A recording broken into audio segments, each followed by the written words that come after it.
बृहस्पति व्रत कथा। प्राचीन समय की बात है। एक बड़ा प्रतापी तथा दानी राजा था।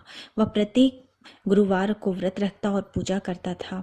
यह उसकी रानी को अच्छा नहीं लगता था। न ही वो व्रत रखती और न ही किसी को एक पैसा दान देती। राजा को भी ऐसा करने से मना करती थी। एक समय की बात है कि राजा शिकार खेलने के लिए वन में चले गए। घर पर रानी और दासी अकेली थी। उस समय गुरु बृहस्पति साधु का रूप धारण कर राजा के दरवाजे पे भिक्षा मांगने आए। साधु ने रानी से भिक्षा मांगी तो वह कहने लगी, हे साधु महाराज, मैं इस दान और पुण्य से तंग आ चुकी हूँ। आप कोई ऐसा उपाय बताइए जिससे ये सारा धन नष्ट हो जाए और मैं आराम से रह सकूं। साधु रूपी बृहस्पति देव ने कहा, हे देवी, तुम बड़ी विचित्र हो। संतान और धन के लिए भी कोई दुखी होता है। अगर तुम्हारे पास धन अधिक है तो उसे शुभ कार्यों में लगाओ जिससे तुम्हारे दोनों लोग सुधरे।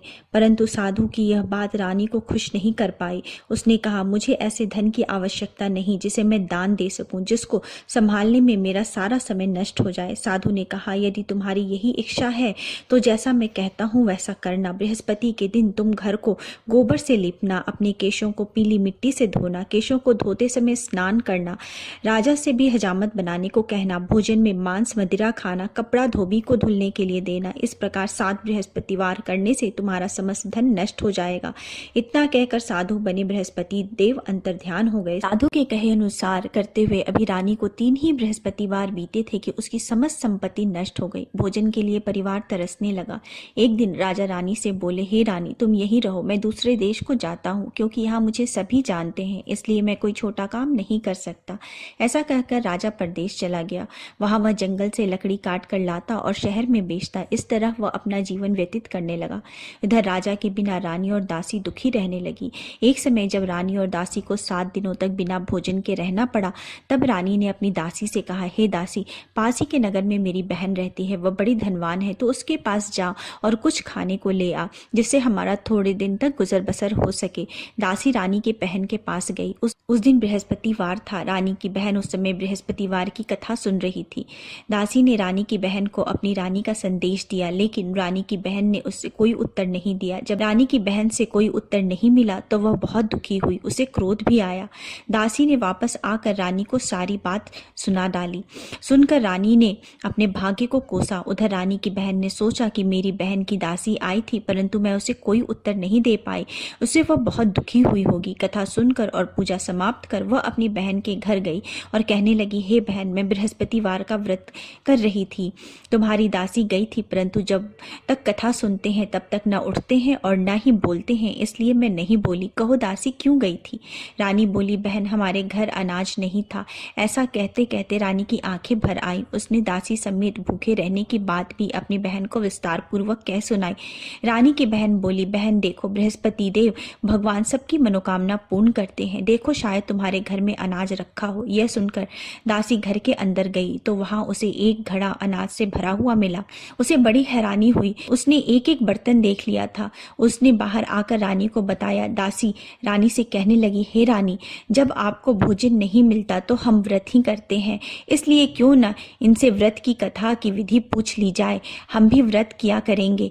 दासी के कहने पर रानी ने अपनी बहन से बृहस्पतिवार की व्रत की कथा की विधि पूछी और उसकी बहन ने बताया, बृहस्पतिवार के व्रत में चने की दाल और मुनक्का से विष्णु भगवान का केले के जड़ में पूजन करें, एक दीपक जलाएं, पीला भोजन करें तथा कथा सुने।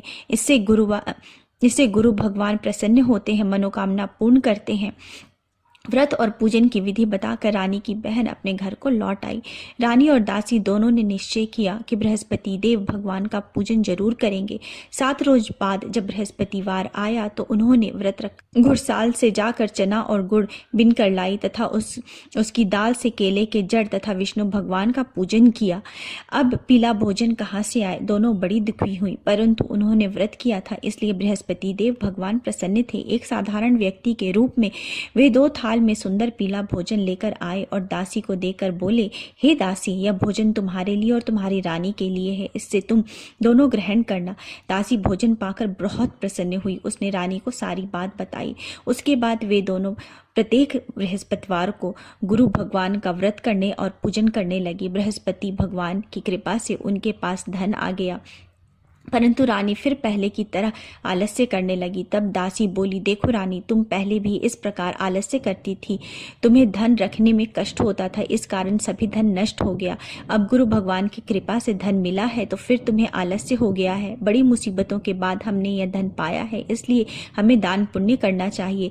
अब तुम भूखे मनुष्यों को भोजन कराओ, प्याऊ लगवाओ, ब्राह्मणों को दान दो, कुआं, तालाब, बावड़ी आदि का निर्माण कराओ, मंदिर, पाठशाला आदि बनवाओ, कुंवारी कन्याओं का विवाह कराओ, अर्थात धन को शुभ कार्यों में खर्च करो, जिससे तुम्हारे कुल का यश बढ़े तथा स्वर्ग प्राप्त हो और पितर प्रसन्न हो। दासी की बात सुनकर रानी शुभ कार्य करने लगी, उसका यश फैलने लगा। एक दिन रानी और दासी आपस में विचार करने लगी कि न जाने राजा किस दशा में होंगे, उनकी कोई खोज खबर भी नहीं मिली। उन्होंने श्रद्धापूर्वक गुरु बृहस्पति भगवान की प्रार्थना की कि राजा जहाँ कहीं भी हो शीघ्र वापस आ जाएं। उधर राजा परदेश में बहुत दुखी रहने लगा। वह प्रतिदिन जंगल से लकड़ी बिनकर लाता और उसे शहर में बेचकर अपने दुखी जीवन को बड़ी कठिनता से व्यतीत करने लगा। एक दिन दुखी होकर उसने पुरानी बातें याद करने लगा और रोने लगा और उदास हो गया। उस समय राजा के पास बृहस्पति देव साधु का वेश में आकर बोले, हे लकड़हारे, तुम इस सुनसान जंगल में किस चिंता में बैठे हो, मुझे बताओ। यह सुनकर राजा के नेत्रों में जल भर आया। साधु की वंदना कर राजा ने अपनी संपूर्ण कहानी कह सुनाई। महात्मा दयालु होते हैं। वे राजा से बोले, हे राजन, तुम्हारी पत्नी ने बृहस्पति देव के प्रति अपराध किया था, इसी कारण तुम्हारी यह दशा हुई है। अब तुम चिंता मत करो, भगवान तुम्हें पहले से अधिक धन देंगे। देखो, तुम्हारी पत्नी ने बृहस्पतिवार का व्रत प्रारंभ कर दिया है। अब तुम भी बृहस्पतिवार का व्रत करके चने के दाल व गुड़ जल के लोटे में डालकर केले के पेड़ की पूजन करो, फिर कथा सुनो और या कहो, भगवान तुम्हारी सब मनोकामनाओं को पूर्ण कर देंगे। साधु की बात सुनकर राजा बोले, हे प्रभु, लकड़ी बेचकर तो इतना पैसा नहीं बचता जिससे भोजन के उपरांत कुछ बचा सकूं। मैंने रात्रि में अपनी रानी को व्याकुल देखा है। मेरे पास कोई साधन नहीं है जिससे उसका समाचार पा सकूं। फिर मैं कौन सी कहानी कहूं, यह भी मुझको मालूम नहीं। साधु ने कहा, हे राजन, मन में बृहस्पति भगवान के पूजन व्रत का निश्चय करो, वे स्वयं तुम्हारे लिए कोई राह बना देंगे। बृहस्पतिवार के दिन तुम रोजाना की तरह लकड़ियां लेकर शहर जाना। तुम्हें रोज से दुगुना धन मिलेगा, जिससे तुम भली भांति भोजन कर लोगे तथा बृहस्पतिवार की पूजा का सामान भी ला सकोगे। जो तुमने बृहस्पतिवार की कहानी के बारे में पूछा है वह इस प्रकार है। बृहस्पति देव की व्रत कथा। प्राचीन काल में एक बहुत ही निर्धन ब्राह्मण था। उसकी कोई संतान नहीं थी। वह नित्य पूजा पाठ करता था। उसकी स्त्री न स्नान करती थी और न ही किसी देवता का पूजन करती थी। इस कारण ब्राह्मण देवता बहुत दुखी रहते थे। भगवान की कृपा से ब्राह्मण के यहाँ एक कन्या उत्पन्न हुई। कन्या बड़ी होने लगी। प्रातः स्नान करके वह भगवान विष्णु का जप करती थी। बृहस्पतिवार का व्रत भी करने लगी। पूजा पाठ समाप्त कर पाठशाला जाती और अपनी मुट्ठी में जौ भर के ले जाती थी और पाठशाला के मार्ग में डालती जाती। लौटते समय वही जौ स्वर्ण के हो जाते थे और उनको बीनकर वो घर ले आती। एक दिन वह बालिका सूप में सोने के जौ को फटक कर साफ कर रही थी। तभी उसकी माँ ने देख लिया और कहा कि हे बेटी, सोने के जौ को फटकने के लिए सोने का सूप होना चाहिए। दूसरे दिन गुरुवार था। कन्या ने व्रत रखा और बृहस्पति देव से सोने के सूप देने की प्रार्थना की। बृहस्पति देव ने उसकी प्रार्थना स्वीकार कर ली। रोजाना की तरह वह कन्या जौ फैलाती हुई पाठशाला चली गई। पाठशाला से लौटते वक्त जब वह जौ बिन रही थी तो बृहस्पति देव की कृपा से उसे सोने का सूप मिला। उसे वह घर ले आई और उससे जौ साफ करने लगी, परंतु उसकी माँ का वही ढंग रहा। एक दिन की बात है, कन्या सोने के सूप में जौ साफ कर रही थी। उस समय उस नगर का राजकुमार वहां से निकला। कन्या के रूप और कार्य को देखकर वह उस पर मोहित हो गया। राजमहल में आकर वह भोजन तथा जल त्याग कर उदास होकर लेट गया।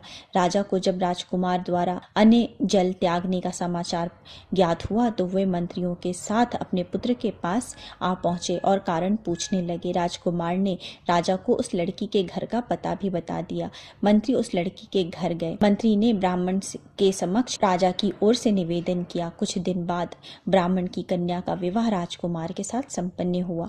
कन्या के घर से जाते ही ब्राह्मण के घर में पहले की भांति गरीबी का निवास हो गया। एक दिन दुखी होकर ब्राह्मण अपनी पुत्री से मिलने गए।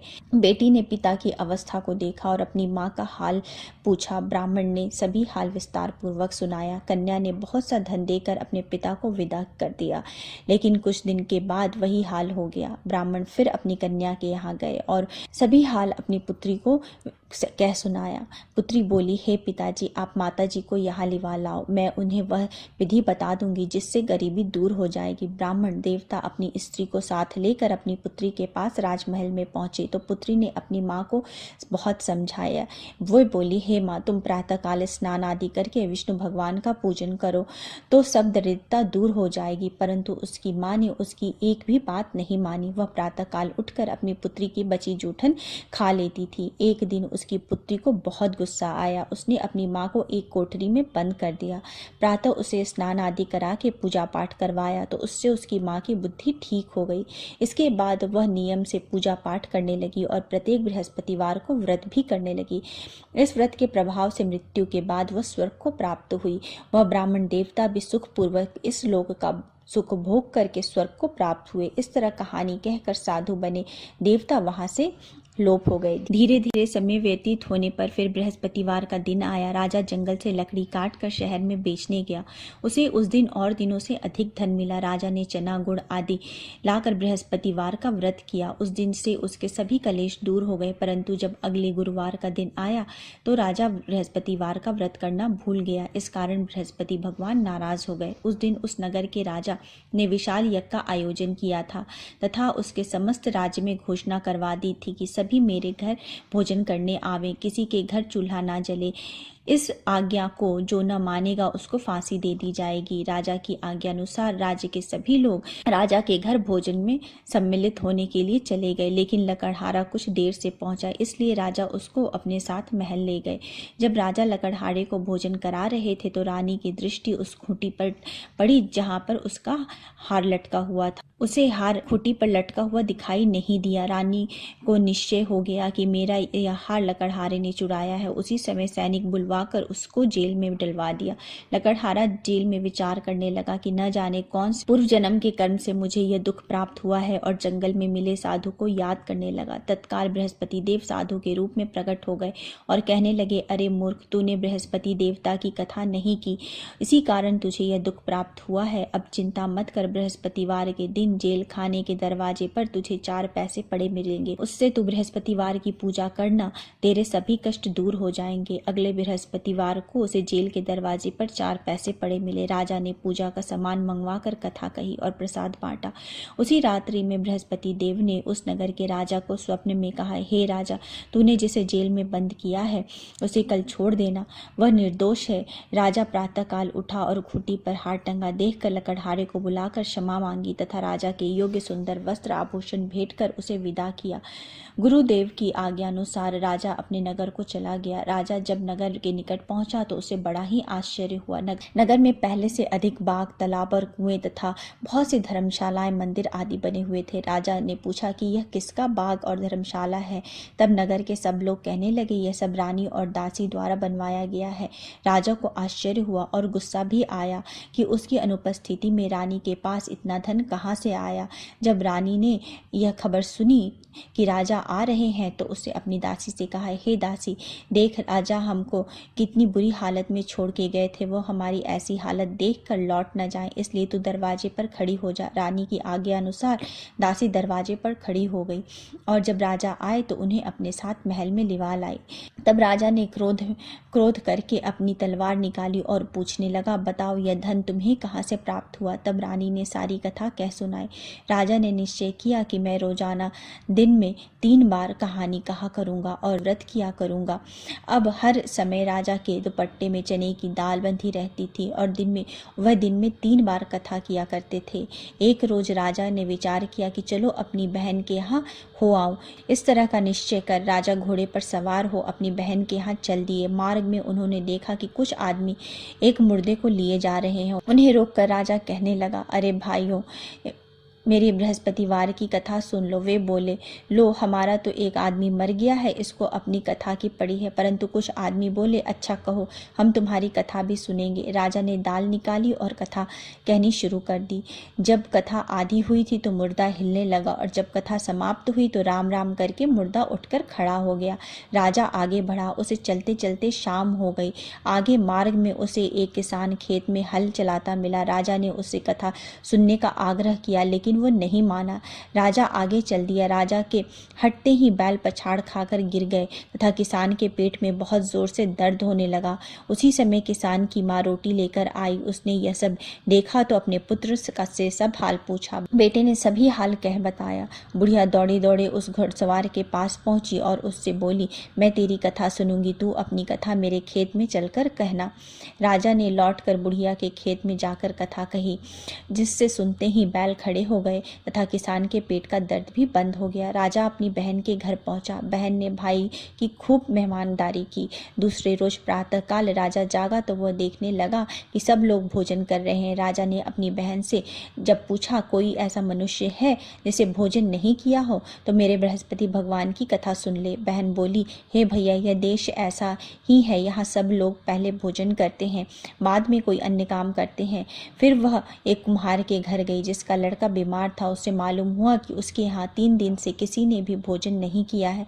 रानी ने अपने भाई की कथा सुनने के लिए कुम्हार को कहा। वह तैयार हो गया। राजा ने जाकर बृहस्पतिवार की कथा कही, जिससे सुनकर उसका लड़का ठीक हो गया। अब तो राजा की प्रशंसा होने लगी। एक दिन राजा ने अपनी बहन से कहा, हे बहन, मैं अब अपने घर को जाऊंगा, तुम भी तैयार हो जाओ। राजा की बहन ने अपनी सास से अपने भाई के घर जाने की आज्ञा मांगी। सास बोली, हाँ चली जा, मगर अपने लड़के को मत ले जाना, क्योंकि तेरा भाई के कोई संतान नहीं है। बहन ने अपने भाई से कहा, हे भैया, मैं तो चलूंगी, परंतु बालक नहीं जाएगा। अपने बहन को भी छोड़कर दुखी मन से राजा अपने नगर को वापस लौट आया। राजा ने अपनी रानी से सारी कथा कह सुनाई। बिना भोजन किए वह शैया पर लेट गया। रानी बोली, हे प्रभु, बृहस्पति देव ने हमें सब कुछ दिया है, वे हमें संतान भी अवश्य देंगे। उसी रात बृहस्पति देव ने राजा को स्वप्न में कहा, हे राजा, उठ, सभी सोच त्याग दे, तेरी रानी गर्भवती है। राजा ने यह जानकर बड़ी खुशी हुई। 9वें महीने रानी के गर्भ से एक सुंदर पुत्र पैदा हुआ। तब राजा ने बोला, हे रानी, स्त्री बिना भोजन के रह सकती है, परंतु बिना कहे नहीं रह सकती। जब मेरी बहन आए तो तुम उससे कुछ मत कहना। रानी ने हाँ कर दी। जब राजा की बहन ने यह शुभ समाचार सुना तो वह बहुत खुश हुई और विदाई देने के लिए भाई के यहाँ आई। रानी ने तब उसे आने का उलाहना दिया। जब भाई आपके साथ ला रहे थे तब टाल गई, उनके साथ न आई और आज अपने आप ही भागी भागी बिना बुलाए आ गई। तो राजा की बहन बोली, भाई, मैं इस प्रकार न कहती तो तुम्हारे घर औलाद कैसे होती। बृहस्पति देव सभी कामनाओं को पूर्ण करते हैं। जो सद्भावना पूर्वक बृहस्पतिवार का व्रत करता है एवं कथा पढ़ता है तथा सुनता है और दूसरों को सुनाता है, बृहस्पति देव उसकी सभी मनोकामनाओं को पूर्ण करते हैं, उसकी सदैव रक्षा करते हैं। जो संसार में सद्भावना से गुरुदेव का पूजन करते हैं एवं व्रत सच्चे हृदय से करते हैं, उनकी सभी मनोकामनाएं वैसे ही पूर्ण होती है। जैसे सच्ची भावना से रानी और राजा ने बृहस्पतिवार की कथा का गुणगान किया तो उनकी सभी मनोकामनाएं बृहस्पति देव ने पूर्ण की। अनजाने में भी बृहस्पति देव की अपेक्षा ना करें, ऐसा करने से सुख शांति नष्ट हो जाती है। इसलिए सबको कथा सुनने के बाद प्रसाद लेकर जाना चाहिए। हृदय में उनका मनन करते हुए जयकारा बोलना चाहिए। बोलो श्री बृहस्पति भगवान की जय। बोलो श्री विष्णु भगवान की जय।